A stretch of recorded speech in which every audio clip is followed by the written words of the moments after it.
तारदाळ येथे हजरत गैबिसो पीर उरुसानिमित्त गंधरात्र उत्साहात. हातकणंगले तालुक्यातील तारदाळ येथील हजरत गैबिसो पीर यांच्या उरुसानिमित्त बुधवारी पहाटे पारंपरिक श्रद्धा व भक्तिभावाच्या वातावरणात गंधरात्र कार्यक्रम मोठ्या उत्साहात संपन्न झाला. पहाटेपासूनच दर्गा परिसरात भाविकांची मोठी गर्दी उसळली होती. गावासह पंचक्रोशीतील तसेच दूरवरच्या भागांतूनही अनेक भाविक दर्शनासाठी दाखल झाले होते. पहाटे हजरत गैबिसो पीर यांना विधिवत गलीफ अर्पण करण्यात आला. तसेच सुगंधी फुलांचे हार अर्पण करून अभिवादन करण्यात आले.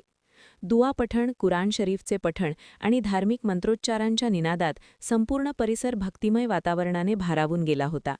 भाविकांनी पीर साहेबांच्या चरणी नतमस्तक होत आपल्या मनोकामना व्यक्त केल्या. उरुसानिमित्त दर्गा परिसर आकर्षक रोषणाईने व सजावटीने नटविण्यात आला होता. रंगीबेरंगी दिव्यांच्या प्रकाशात परिसर उजळून निघाला होता. गंधरात्र सोहळ्यास उपस्थित भाविकांनी शिस्तबद्ध पद्धतीने दर्शन घेत कार्यक्रमाला उत्स्फूर्त प्रतिसाद दिला.